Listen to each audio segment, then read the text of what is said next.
ధర్మస్థల ఆలయానికి సంబంధించిన breaking news తో మరోసారి మీ ముందుకు వచ్చింది ఆర్టీవీ. ధర్మస్థల ఆలయంలో సంచలన విషయాలు బయటపడ్డాయి. ధర్మస్థల ఆలయానికి సంబంధించి మొదటి మార్కింగ్ దగ్గర తవ్వకాలు చేపట్టిన క్రమంలో విస్తుపోయే విషయాలు బయటపడ్డాయి. ఒక చిరిగిపోయినటువంటి రెడ్ కలర్ జాకెట్ మహిళలు ధరించేటువంటి ఆ ఆనవాళ్లతో రెడ్ కలర్ జాకెట్ తో పాటుగా ఒక 2 ఏటీఎం కార్డులు కూడా బయటపడ్డాయట. ఏటీఎం మరియు పాన్ కార్డులు బయటపడ్డాయట. మొదటిగా తవ్వకాలు చేపట్టినటువంటి దాని ఆ లోపల నుంచి ఈ విషయాలు బయటపడ్డాయి. దానికి సంబంధించినటువంటి బిగ్గెస్ట్ బ్రేకింగ్ న్యూస్ మీరు ఆర్టీవీ స్క్రీన్ పై చూస్తూ ఉన్నారు. ధర్మస్థల కేసులో సంచలనమైనటువంటి ఒక అప్డేట్ అందింది. మహిళా మృతదేహం ఆనవాళ్లు లభించాయి. సెల్ నెంబర్ 1 అంటే సెట్ నెంబర్ 1 ఎక్కడైతే అక్కడ స్పాట్ ని గమనించారో ఆ సైట్ నెంబర్ 1 దగ్గర తవ్వకాలు చేపట్టిన క్రమంలో ఒక పాన్ కార్డ్, ఒక ఏటీఎం కార్డ్ తో పాటుగా చిరిగిపోయినటువంటి ఒక జాకెట్, రెడ్ కలర్ జాకెట్ బయటపడిందట. అయితే ఈ విషయాన్ని సుజాత భట్, అనన్య భట్ తల్లి మరోసారి ఈ విషయంలో తన కూతురి యొక్క అవశేషాలను తనకు అప్పగించండి, నేను అంత్యక్రియలు చేసుకోవాలనుకుంటున్నానని చెప్పి తను చెప్పుకొచ్చింది. చూసారా, ఆ లాయర్ బయట పెట్టిన అంశం ఇది. దీని అధికారికంగా సిట్ అధికారులు కూడా దాదాపుగా ధృవీకరించినట్టే భావించాలి. The biggest breaking news RTV screen పై చూస్తున్నాం. సైట్ నెంబర్ 1 లో తవ్వకాలు జరిపిన చోట 2.5 అడుగులు తవ్వగానే చిరిగినటువంటి రెడ్ జాకెట్, పాన్ కార్డ్ మరియు ఏటీఎం లభించాయి. పాన్ కార్డ్, ఏటీఎంల పైన 2 వేరు పేర్లున్నాయట. ఒక కార్డు పైన మగవాళ్ళ పేరుంటే మరో కార్డు పైన లక్ష్మి అనేటువంటి ఒక మహిళ పేరుందట. మరి ఆ లక్ష్మి ఎవరు? దీంతో ఆ ప్రాంతంలో మరింతగా లోతుగా తవ్వాలనేటువంటి ఒక ఆలోచన సిట్ అధికారులు చేస్తున్నారు. ప్రస్తుతానికి ఇంకా సిట్ అధికారులు దీన్ని ధృవీకరించలేదు అన్నట్టుగానే తెలుస్తోంది. కానీ సుజాత భట్ లాయర్ ఎవరైతే ప్రత్యక్షంగా అక్కడ సంఘటనా స్థలంలోనే ఈ తవ్వకాలు జరుగుతున్నాయి, ఆ తవ్వకాలు జరిగేటువంటి ఆ ప్రాంతంలోనే ఆయన కూడా ఉన్నారు. అనన్య భట్ సంబంధించినటువంటి అవశేషాలను అప్పగించమని చెప్పి తనని కేసు వేసి మరోసారి లాయర్ను కూడా అపాయింట్ చేసుకుంది. అయితే ఆ అడ్వకేట్, సుజాత భట్ అడ్వకేట్ ఇప్పుడు ఈ విషయాన్ని ధృవీకరించాడు. ధర్మస్థలంలో 15 మార్క్స్ ని 15 సైట్లని గుర్తించాడు ఆ పారిశుద్ధ కార్మికుడు. అయితే ఆ ప్రాంతంలోనే ఇప్పుడు తవ్వకాలు జరుగుతున్నాయి. మొదటి రోజున తవ్వకాలు జరిపేటువంటి క్రమంలో 2 అడుగులు తవ్వగానే ఆ 2 అడుగుల్లోనే చిరిగిపోయినటువంటి రెడ్ కలర్ జాకెట్ తో పాటుగా 2 కార్డ్స్ లభించాయి. ఒకటి పాన్ కార్డ్, మరొకటి అక్కడ ఉన్నటువంటి ఒక లక్ష్మి అనేటువంటి ఒక మహిళ పేరుతున్నటువంటి ఏటీఎం కార్డ్. ఈ రెండు కార్డులు కూడా బయటపడ్డాయి. ప్రస్తుతానికి అక్కడ మరింతగా లోతుగా తవ్వాలి. ఇంకా అక్కడ ఏమేం బయటపడతాయోనని చెప్పి అందరూ కూడా చాలా ఉత్కంఠగా ఎదురు చూస్తున్నారు. కారణం అది ఒక నదీ ప్రవాహానికి చాలా సమీపంగా ఉండేటువంటి ఒక ప్రాంతం కాబట్టి అక్కడ మట్టి పొరల్లో కొన్ని మార్పులు ఉంటూ ఉంటాయి. అక్కడ మట్టి పొరల్లో ఇంకా చేంజెస్ ఉంటూ ఉంటాయి. మట్టిని పూర్తిగా ఫ్లడ్స్ రూపంలో అక్కడ అధికంగా అయితే అక్కడ మట్టి గతంలో కంటే భిన్నంగా ఇప్పుడు పెరిగి ఉండొచ్చు, అలాగనే అది తగ్గిపోయి కూడా ఉండొచ్చు. సో ప్రస్తుతానికి ఆ విజువల్స్ మీరు గమనించండి. రెడ్ కలర్ జాకెట్ మరియు పాన్ కార్డ్, ఏటీఎం కార్డు దొరికిన ప్రాంతం ఇదే. అక్కడే తవ్వకాలు జరిగాయి. అక్కడ మీరు చూస్తున్న విజువల్స్ లో అక్కడే తవ్వకాలు జరుగుతూ ఉన్నాయి. సో ధర్మస్థలి ఆలయానికి సమీపంగా ఉన్నటువంటి నేత్రావతి నది ఒడ్డున ఇప్పుడు తవ్వకాలు జరుగుతున్నాయి. ఆ పారిశుద్ధ కార్మికుడు 15 సైట్స్ ని గుర్తించాడు. ఆ 15 సైట్స్ లో తవ్వకాలు జరుగుతుండగా మొదటిగా నిన్న ఒక తవ్వకం జరిగింది. 12 మంది కార్మికులతో కూడిన ఒక బృందాన్ని ఏర్పాటు చేశారు సిట్ అధికారులు కూడా చాలా సీరియస్ గా ఉన్నారు. అయితే ఇక్కడ మీరు చూస్తున్నటువంటి నల్ల దుస్తులు ధరించిన వ్యక్తి పారిశుద్ధ కార్మికుడు అక్కడే నిలుచొని ఆ సైట్ ని చూపించాడు. మొదటిగా చూపించిన సైట్ లో చిరిగిపోయినటువంటి రెడ్ కలర్ జాకెట్ తో పాటుగా మరో 2 ఆధారాలు. ఇంతకీ లక్ష్మి అనే మహిళ ఎవరు?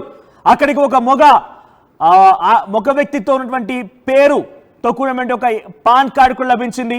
పాన్ కార్డ్ పైన ఒక మగ వ్యక్తి పేరు, ఆ తర్వాత అక్కడ దొరికినటువంటి ఏటీఎం కార్డు పైన ఒక మహిళ పేరు. సో లక్ష్మి ఎవరు? మరి లక్ష్మి కార్డ్ అక్కడికే ఎందుకు ఉండాల్సి వచ్చింది? అక్కడికి ఎలా కొట్టుకు వచ్చింది? నదీ ప్రవాహంలో నిజంగా ఏటీఎం కార్డులు కొట్టుకొస్తాయా? మరి అక్కడికి అటవీ ప్రాంతంలోకి లక్ష్మి ఎందుకు వెళ్లాల్సి వచ్చింది? లేదా తన కార్డుని అక్కడికి ఎవరు తీసుకువెళ్లారు? ఇలా ఒకదాని తర్వాత ఒకటి అనేక అనుమానాలు వ్యక్తమవుతున్న క్రమంలో ఇంకా లోతుగా తవ్వాలి. ఏ ఒక్కటి కూడా వదిలిపెట్టకుండా ఈ 15 సైట్స్ లో కూడా తవ్వకాలు జరపాలని చెప్పి సిట్ అధికారులు చాలా సీరియస్ గా ముందుకు వెళ్తున్నారు. అయితే మొదట తవ్వకాలు జరిపిన ఏ ఒక్క అవశేషాలు దొరకలేదు, ఎముకలు దొరకలేదని చెప్పి సిట్ అధికారులు కొంత నిరుత్సాహపడిన, ఫారెన్సిక్ అధికారులు నిరుత్సాహపడిన వాళ్ళకి ఒక బలమైన ఆధారం లభించింది. అదే ఈ రెడ్ కలర్ జాకెట్. మరి నిజంగానే ఒక క్లాత్ అది జాకెట్ అనేది ఒక క్లాత్. సో ఆ క్లాత్ అనేది నిజంగా ఆ మట్టిలో ఎన్ని రోజుల పాటుగా ఉండగలుగుతుంది? 1998 నుంచి 2014 వరకు కూడా నేనే నా చేత్తో ఇక్కడ పూడ్చిపెట్టానని చెప్పి పారిశుద్ధ కార్మికుడు చెప్తున్నాడు.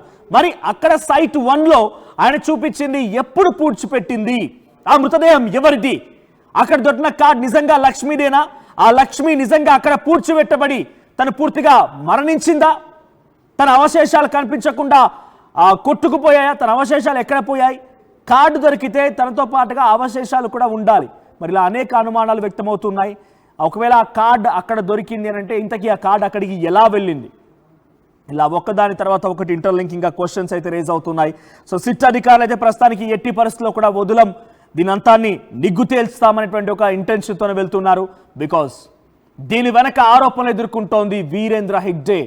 ఇప్పుడు అది పెద్ద ఎత్తున ప్రపంచవ్యాప్తంగా మరీ ముఖ్యంగా భారతదేశ వ్యాప్తంగా ధర్మస్థలిలో ఉన్నటువంటి రహస్యాన్ని ఛేదించాలి అని చెప్పి డిమాండ్లు వ్యక్తమవుతున్న నేపథ్యంలో ఎట్టి పరిస్థితుల్లో కూడా దీన్ని వదిలే ప్రసక్తే లేదు అనేటువంటి విషయం పైన సిట్ అధికారులు సీరియస్గా ఉన్నారు. కానీ డెఫినెట్గా పొలిటికల్ ఇన్ఫ్లుయెన్స్ అవ్వడం జరుగుతుందేమో, పొలిటికల్ ఇన్ఫ్లుయెన్స్ ఉంటుందేమో అని చెప్పి చాలామంది తమ అభిప్రాయాల్ని, తమకున్నటువంటి అనుమానాలను వ్యక్తపరుస్తున్నారు. బికాస్ దీని వెనక ఆరోపణలు ఎదుర్కొంటోంది హెగ్డే కుటుంబం. వీరేంద్ర హెగ్డే ఆయన ఒక సామాన్యమైన వ్యక్తి కాదు. ఆయన ప్రస్తుతానికి రాజ్యసభ సభ్యుడిగా కూడా ఉన్నారట. ఆయనకి అన్ని పార్టీలో కూడా సన్నిహితులు ఉన్నారు. ఆయనకి ఇప్పుడు ఇంత పెద్ద ఎత్తున చర్చ జరుగుతోంది. ధర్మస్థలంలో ఏకంగా కొన్ని వందలాది మంది మహిళల మృతదేహాలు నేనే పూడ్చిపెట్టానని చెప్పి పారిశుద్ధ కార్మికుడు చెప్తూ ఉంటే ఏ ఒక్క ప్రతిపక్ష పార్టీ కానీ, ఏ ఒక్క రాజకీయ పార్టీ కానీ, ఏ ఒక్క ప్రజా సంఘం కానీ, ఏ ఒక సామాజిక దృక్పథమైనటువంటి సంఘాలు కానీ అక్కడికి వచ్చి తమ వాదన వినిపించడం లేదు. దీనిపైన నిష్పక్షపాతంగా, పారదర్శకంగా అక్కడ నేరాన్ని బయట పెట్టాలి అని చెప్పేటువంటి డిమాండ్ వ్యక్తం అవ్వడం లేదు. కారణం ఆయన చాలా చరిత్రకమైనటువంటి కుటుంబం నేపథ్యం ఉంది. ఆయనకి 20వ తరానికి సంబంధించిన హెగ్డే ఆయన ప్రస్తుతం అక్కడ ధర్మాధికారిగా ఉన్నాడు. ఆయన పొలిటికల్ ఇన్ఫ్లుయెన్స్ ఉంది. పిఎంలు సీఎంలు అందరికీ కూడా ఆయన చాలా సన్నిహితుడట.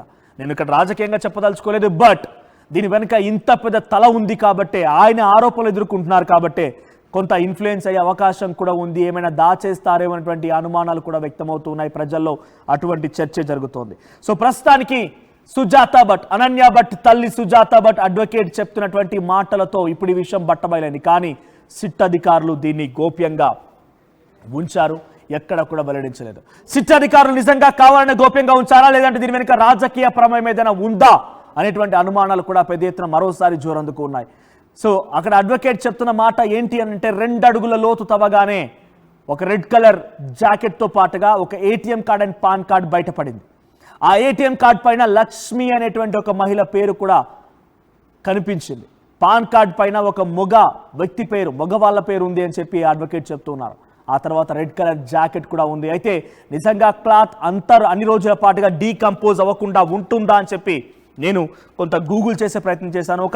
ఒక అంగి బట్ట, ఒక జాకెట్, క్లాత్ ఏదైనా కానివ్వండి, ఒక వస్త్రం భూమిపై పడిపోయిన తర్వాత ఎన్ని రోజుల పాటుగా డీకంపోజ్ కాకుండా తునాతునకలైపోయి మట్టిలో కలవకుండా ఉంటుంది నేను సెర్చ్ చేసినప్పుడు సుమారుగా 25 ఏళ్ల పైబడే ఉండే అవకాశం ఉంది. 25 ఏళ్ల పైబడే ఉండే అవకాశం ఉంది అని అంటే 98 నుంచి 2014 వరకు సుమారుగా 25 ఏళ్ళు కావస్తోంది. మరి అక్కడ ఆ రెడ్ కలర్ జాకెట్ ఎప్పుడు పూడ్చిపోయబడింది, లేకపోతే అక్కడికి ఎప్పుడు వచ్చింది, అది ఇంకా డీకంపోజ్ కాకుండా ఉండిపోయింది, మట్టిలో పూర్తిగా కలవకుండా ఉండిపోయింది అని అంటే 25 ఏళ్ల లోపునటువంటిదే. అంటే అక్కడ ఏదో మృతదేహం ఉంది అనేది మరింతగా బలాన్ని చేకూరుస్తోంది. సో ఇంకా లోతుగా తవ్వకాలు జరుపుతున్నారు. 15 అడుగుల లోతు, 8 అడుగుల వెడల్పు మొదట తవ్వకాలు జరిగాయి. ఇప్పుడు రెండో తవ్వకాల్లో కూడా సుమారుగా 15 అడుగుల లోతు, 8 అడుగుల వెడల్పుతోనే తవ్వకాలు జరిగాయి. అక్కడ కూడా కొన్ని కీలకమైనటువంటి విషయాలే. అక్కడ ఎటువంటి బోన్స్ లేవు, ఎముకలు లేవు, అస్థిపంజరాలు లేవు, కానీ కొన్ని కీలకమైన ఆధారాలే ఉన్నాయట. మరి ఎముకలు ఏడబోయాయి? ఇక్కడ ఏటీఎం కార్డ్, పాన్ కార్డులు ఉన్నాయి, క్లాత్ కూడా ఉంది, కానీ ఎముకలు లేకుండా పోయాయి. ఏం జరిగింది? అది నిజంగానే ఫ్లడ్స్ వచ్చి కొట్టుకుపోయి ఉంటే, అక్కడ అస్థిపంజరాలు, బోన్స్ అనే నది ప్రవాహంలో కలిసిపోయి ఉంటే ఈ ఏటీఎం కార్డ్ అండ్ క్లాత్ ఎందుకు వెళ్ళలేదు? బోన్సే కొట్టుకుపోయాయంటే ఎందుకు అక్కడ మిగిలిపోయి ఉన్నాయి? ఇలా అనేక క్వశ్చన్స్ రేజ్ అవుతున్నాయి. సో ప్రస్తుతానికైతే అక్కడ ఒక మహిళకు సంబంధించినటువంటి ఆనవాళ్లు కనిపించాయి. లక్ష్మి అనే పేరుతో కూడుకున్నటువంటి ఒక ఏటీఎం కార్డు అక్కడ లభించింది. దీన్ని అక్కడ ఉన్నటువంటి సుజాత భట్ అడ్వకేట్ ధృవీకరించాడు. ఇంకా తవ్వకాలు జరుగుతూ ఉన్న కొలది ఎటువంటి విషయాలు బయటపడబోతున్నాయని తెలుసుకుంటేనే కొంత ఆసక్తి రేపుతోంది, ఉత్కంఠగా ఉంది. సో ధర్మస్థలంలో ఏం జరుగుతుందనేది ప్రపంచం మొత్తం కూడా ఎప్పటికప్పుడు గమనిస్తూనే ఉంది. ముఖ్యంగా తెలుగు ప్రేక్షకులకి ఆర్టీవీ ఎప్పటికప్పుడు తాజా అప్డేట్స్, ధర్మస్థలానికి సంబంధించిన అప్డేట్స్ మీకు అందించే ప్రయత్నం చేస్తోంది. ఎప్పటికప్పుడు ఈ అప్డేట్స్ మీరు తెలుసుకుంటారు ఆర్టీవీలో. సో మీకేమనిపిస్తోంది కామెంట్ చేయండి. మీకు అక్కడ నిజంగానే వందలాది మంది మహిళల యొక్క మృతదేహాలు ఉన్నాయనేటువంటి పారిశుద్ధ కార్మికుడు చెప్పేటువంటి మాట వాస్తవం అనిపిస్తోందా? మీలో ఎవరైనా ధర్మస్థలాన్ని ఎప్పుడైనా సందర్శించారా? ఆ ప్రముఖ పుణ్యక్షేత్రంలో మంజునాథ స్వామి రూపంలో కొలువుదీరినటువంటి శివుడిని దర్శించుకొని వచ్చారా? ఎప్పుడైనా అక్కడ వెళ్ళిన తర్వాత మీకు అక్కడ ఎలా అనిపించింది? ఈ వార్తలు వచ్చిన తర్వాత ధర్మస్థల ఇంకా కూడా పాపులర్ అయిపోయింది. ఇంకా అక్కడికి వెళ్ళాలని కుతూహలంతో ఉన్నవారు చాలామంది ఉన్నారు.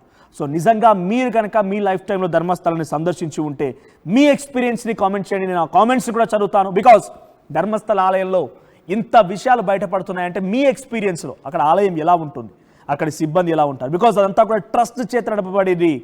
ఆలయం అంతా 800 ఏళ్ల నాటి నుంచి కూడా ట్రస్ట్ చేత నడపబడుతోంది.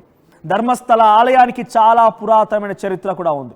ఒక ఇద్దరు భార్యాభర్తలు నిత్యం ప్రజాసేవకే తమ జీవితాన్ని అంకితం చేసి, దైవ కార్యాలకు అంకితం చేసి వారంతా గడుపుతూ ఉండగా వారి ఇంటికి నలుగురు ఆతిథ్యం తీసుకోవడానికి వచ్చారట. ఏకంగా దైవ రూపాలే వారి ఇంటికి వచ్చాయని చెప్పి వారు భావించి రాత్రికి కల్లోకి వచ్చి, మీరు చేసేటువంటి కార్యాలకు మేము మెచ్చాము కాబట్టి మీరు ఉండేటువంటి ఈ యొక్క ఇంటినే దేవాలయంగా మార్చమని చెప్తే ఆ ఇద్దరు భార్యాభర్తలు ఆ ఇంటినే దేవాలయం